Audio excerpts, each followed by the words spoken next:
decide on all 16, then you'd be able to take 12 of them and add them together, so you get 6. So you're going to end up with 10, because the 0, 0s, of course, the ones that have 0, 0, 0, 1, 1, and 2, 2, 3, 3, they're not going to add to anybody.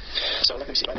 So there's 16 total, which is 4 plus 12, and of the 12, half are, you can cut them in half, yeah, so you're going to end up with 10 terms. So this is actually 10 terms, and that's actually 10 terms. So you have this quite a mess. It's a very complicated equation. Of course, they're coupled, right? Because you're going to have, say, partial x, 1, partial tau. That's going to show up in all of these equations, right? So they're all coupled together in a really fascinating way. So it's not easy to solve for this path in an arbitrary space-time. But that is the assignment, right? That is our job in special relativity. To me, that's one of the most interesting questions, and we're going to spend a lot of time on it. But anyway, that's the geodesic equation directly from the equivalence principle. And of course, before I go, it's obvious. If you want to review this in more detail and much more elegantly, I'm sure, you want to do it in the place you want to go is Steven Weinberg. Steven, W-E-I-N-B. Steven Weinberg's book, Gravitation and Cosmology. Gravitation plus Cosmology. I mean, I'm sure everybody understands I did not invent the geodesic equation, right? This is clearly long, old, established law of general relativity, and it's can be found in many, many different books. However, the only place I've ever seen the derivation straight from the equivalence principle is in Mr. Weinberg's book, and I think it's really important and elegant place to start. The next several lectures are going to be about different derivations of the geodesic equation. We're really going to sort of study that pretty thoroughly, and because I think it's fun and interesting. Okay, so that's all for today. Thank you, and I'll see you next time.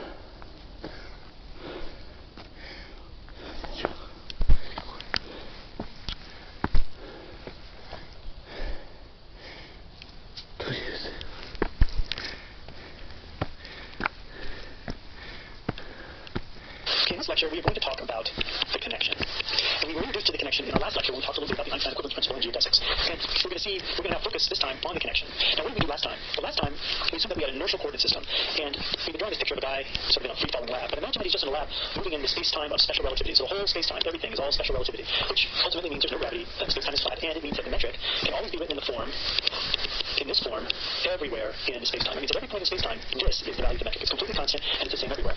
Now, what is important, though, is that the metric is in this form if you're dealing with what amounts to a Cartesian coordinate system in space, x, y, z in space, and then a simple time coordinate bound together by the fact that the interval of proper time is minus dt squared plus dx squared plus dy squared plus dz squared, right? If you've got to have this kind of coordinate system to have this kind of proper time element to give you that specific metric.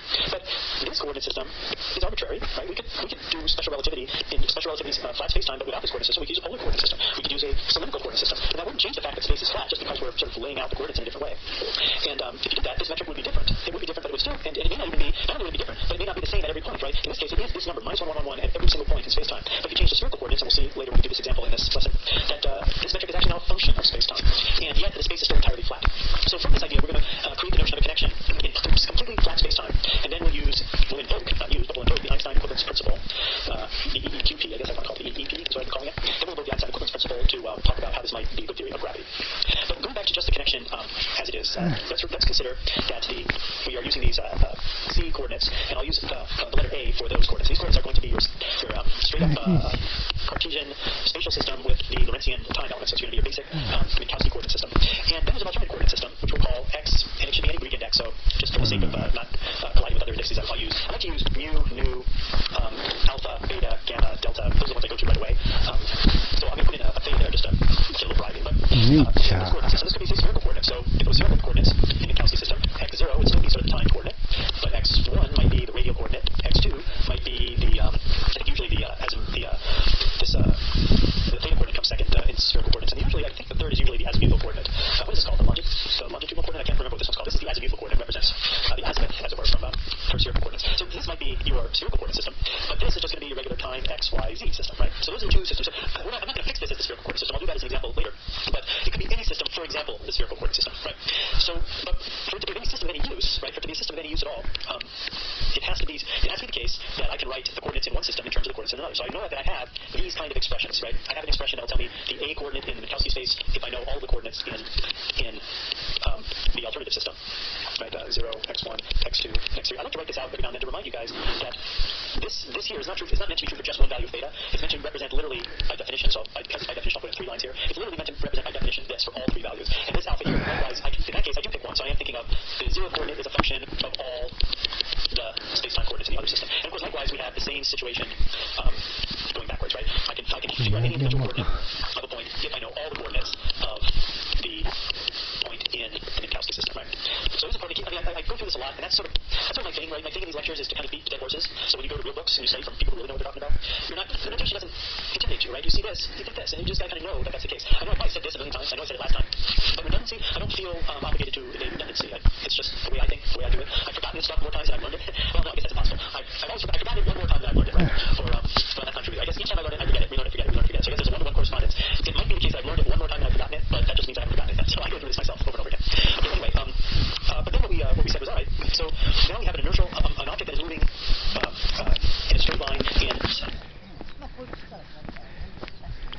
we are in an inertial coordinate system, which means that our coordinate system, epsilon A, is inertial. Now, last time when we looked at this, I said, because of the Einstein equivalence principle, right? Because of the Einstein equivalence principle, we know that a coordinate system exists in the special space-time of general relativity. We know that such a coordinate system exists at a given point. In fact, it's a little better than that. It's usually along a line, but maybe we'll talk about that a little more when we talk about geophysics. But we definitely know that at any given point, we can find this coordinate system.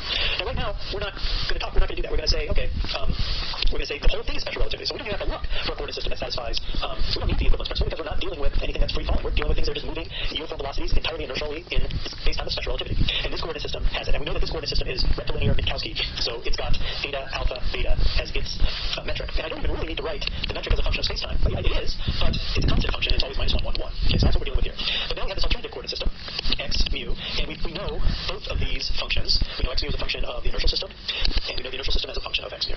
And because we're dealing with an object that's just moving under no forces, in this coordinate system, I will now write down the path of that object. And the path of that object, I'm going to call EA of tau, where tau is the proper time. Tau is the proper time of that particle moving in this inertial coordinate system. And I know, because it's inertial motion, and there are no forces applied, I know that d, the second derivative of that path with respect to its proper time is going to be 0. It's not accelerating. That's another way of saying that in this coordinate system, this object is not accelerating in any way. It's just moving along on its steady path. Now, this whole equation, remember, d alpha of tau, d tau squared. So here we're leaving out the fact that they very frequently in general relativity textbooks don't include this key variable in these kind of expressions. But this is what they mean. That's a tau right there, right? And so that, again, it can get confusing pretty fast if you're not on top of it. So we know that this is the case. So now what do? We just took these derivatives. So we took the first derivative of, we took both derivatives. We took the first derivative with respect to tau and then the second derivative with respect to tau. Let's quickly run through that again. The first derivative with respect to tau was d e a d tau. It's going to be d psi, not e, psi a x mu d x mu d tau. Very easy. Then we do it again. We take a second derivative. So d tau of d psi a d tau equals, and now again we're still exploiting this relationship here, or more specifically this relationship here. That's exploited right here, right? This chain rule, right? This is now being considered as a function of x mu, and x mu is being considered as a function of tau. I guess I should make that clear, right? Here we're using e a of x mu, and we're using x mu of tau, and in this other coordinate system, this is the path of the particle in this other coordinate system. And you can see the problem, right? If we have a particle that's moving this way in the rectilinear coordinate system, then in the spherical coordinate system, its motion is relatively complicated because it's got an ever-changing value of the azimuthal coordinate and the radial coordinate. They're both changing. Whereas in this case, the only coordinate that's changing in the Minkowski system is simply, say, the x2 coordinate, I guess. So, but it's the same motion, right? So the same motion is expressed in the Minkowski system and then expressed in this alternative system, which I suggested to be the spherical system in this case. So we take the second derivative, right? And so now the second derivative of this thing is going to be d squared e a dx mu dx mu d tau, and then I need dx nu d tau, right? So it's again, it's just the chain rule there on the new case. But this derivative we know because this derivative where the path of the particle in the new coordinate system, that's going to turn out to be sort of the unknown function, right? That's what we're looking for. We know that in this system satisfies this law, right? We're curious what law does it satisfy in this system, and this represents that path. So we know that whatever the second derivative is, we're seeing first derivatives of this function, which may or may not be known to us. Probably not known to us. But that's only the derivative of this first part. We need to then, so this here is the particle, right? It's a particle. So the next step is plus, draw. It's plus d e a dx mu dx mu dx mu squared d squared x mu d tau squared, right? So that's the second derivative of this thing. But it is the second derivative of this thing, so I can set this equal to 0, right? So this expression now equals 0. And so then the next step is just a little sort of a mathematical, touch of a mathematical gimmick, but we kind of insert a delta function here. We insert, what do we insert? We insert a delta b a, and then we switch this from a to b, right? You gotta agree that's not a change. I've got this delta function here that forces a to equal b, and then I take that a and I turn it to b. There's really nothing going on there. But it does allow us to exploit this little fact that delta b a is going to be d epsilon over b dx gamma d epsilon a, like that, right? Which not like that's not the way I want it. I want it the other way. I want this b and this a switched. So move it. I want that a up there and that b down there.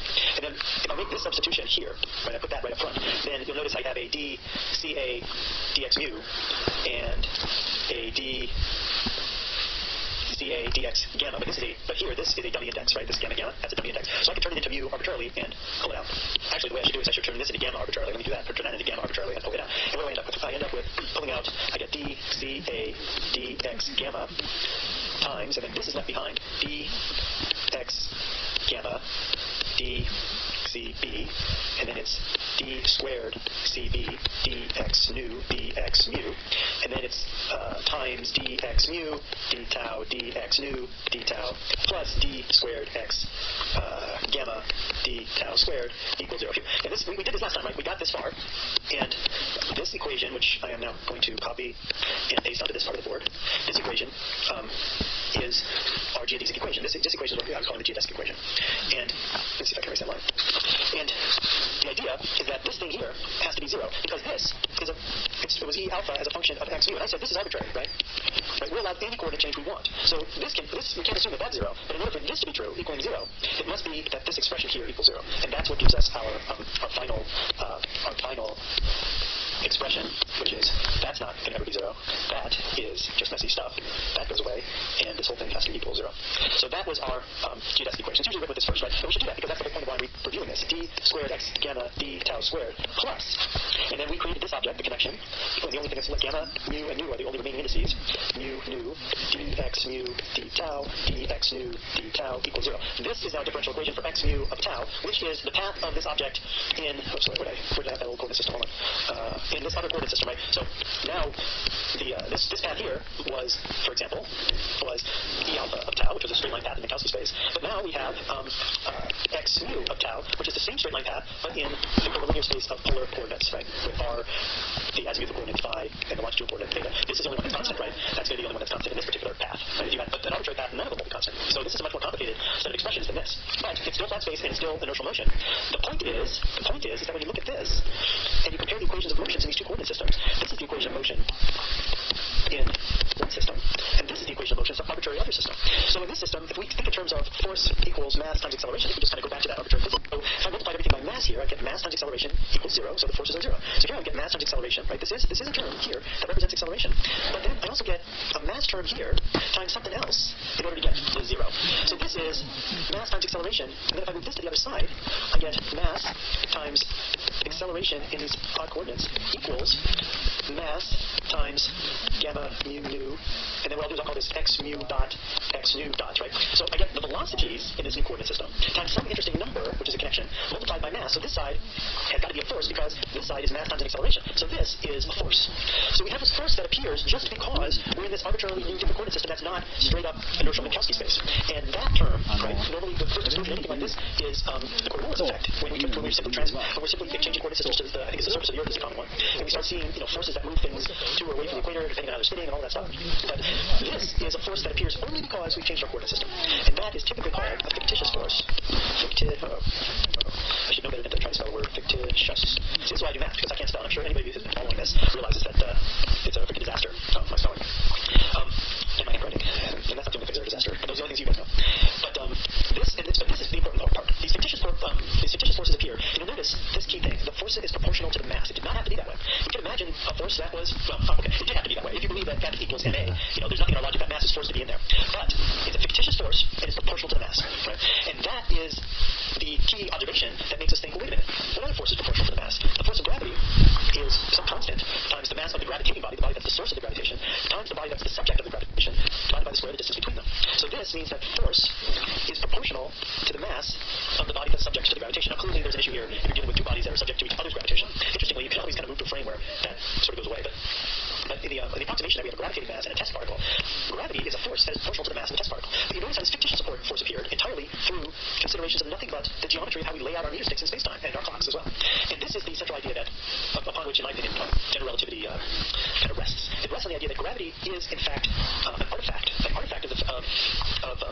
not simply the coordinate system we choose, but it's an artifact of the fact that the inertial nature nature of space-time changes under the influence of gravitational forces, and it does so in a very specific way. And these guys here are what drives it. Right? Now, in this case, what this is simply a bookkeeping tool to keep track of the difference between, say, polar and rectilinear coordinates. Now, what we do is, in this case, we're also able to say that all of space-time was flat everywhere in this coordinate system. We had a metric of -1, 1, 1, and 1. And we make whatever the coordinate transformation is, this new coordinate system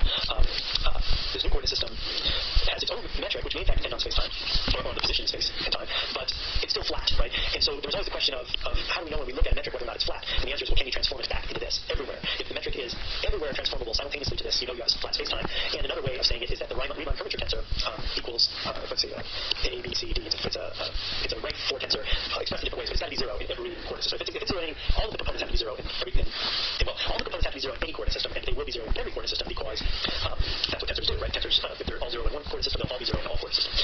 So this notion of this fictitious force is really important, and the connection comes up in that context. So maybe we can just look up a quick example in flat space. So we'll illustrate this in flat space, and we'll use spherical coordinates. So flat space spherical coordinates, and we're actually going to do this in terms of pure geometry, just because it's really just illustrating the process. Right? So meaning when I say pure geometry, we're just going to consider very easy to visualize x, y, z, right hand Euclidean space, and the spherical coordinates, which we'll use as, I always try this for it, but we have r, and then 5 as a neutral coordinate, and theta. So we can use those two systems, and it's pretty straightforward. The relationship between the two is going to be, now normally I write x, r, sine, theta, cosine, phi, based on this set of pictures, right? But we're really, just to stick with the spirit of the notation of this subject, this I'm going to call E1, not E1, C1, C2, and C3, and this I'm going to call r is going to be x1, theta is going to be x2, and phi is going to be x3. Right? So the way this should look is, it should look as C1 equals x1 cosine, sine x2 cosine x3. Right? That is the general relativity notation that you would use for this problem that you've probably seen a million times before in electrodynamics. And then side 2 is x1 sine x2. No, that's interesting. I should sine x2, and then sine x3, and C3 is x1 cosine x2. And this can be inverted, right? I should be able to write x1 equals x2 equals and x3 equals, right? Now, and also, if I was really hardcore general relativity type notation, I would actually write, for example, this one. I'll put it in green because it's so hardcore. E2 equals E1 prime sine C2 prime sine C3 prime, right? Changing the coordinates by putting a prime in the indices, right? That's actually how I prefer it. And a lot of the really good books would, if they literally would write this out, they would write it out in that form. So we'll take some sort of intermediate step because we're not going to go much beyond. I mean, this lesson only covers this one subject, so we don't need a notation that's infinitely flexible. So, but we should write these guys here, as I was saying. For example, let's see, psi 1 is r. That's easy. That would be E1 squared plus C2 squared plus C3 squared, all square rooted, right? The 1/2 power. That would be psi 1. And I guess, since I've got this started, psi 3 is easy, right? That's just arctan C2 over C1, right? And C2 I always forget how to do. Let me think about it. C2 always confuses me because if you treat R as the hypotenuse of a triangle, then Z is just the height, right? And so R is x squared plus y squared plus z squared. Z is the height. So the height divided by that hypotenuse would be the sine of this angle, but I want that angle. So I think it's the inverse cosine of C1 squared plus C2 squared plus C3 squared, right? And it's divided by and then it's C3 divided by that, right? And so, although I wrote arctan here, cosine inverse there, because they're both inverse trigonometric functions. So these are EA of x mu, and these are x mu of EA. Now everything is totally flat space down here. All we're doing is changing the coordinate systems, right? So now once I have that, now I can create these important functions over here, which, let's go way back here. These guys, right? Let's see if I can find good examples here. We need, which ones are they? We need the derivatives with respect to each other. But what we need is we want to calculate gamma alpha beta equals dx gamma partial c sigma partial c sigma dx alpha dx beta. We want to calculate these guys. That's going to be our example, right? So what are we doing in this circumstance? We're taking a coordinate transformation in flat space-time. Space-time of, well, it's not even space-time special relativity right now, right? Because we're not including time. This is just normal Euclidean geometry in 3 dimensions, right? So we've got 3 dimensions of flat space in polar coordinates and in Cartesian coordinates, and these connection coefficients are going to be introduced as a result of this in this coordinate system. The inertial motion in this coordinate system is going to generate these connection coefficients when looked at in this coordinate system, and that basically means that we're going to see things forcing an acceleration in the r direction, right? Because remember, as the particle moves linearly, right?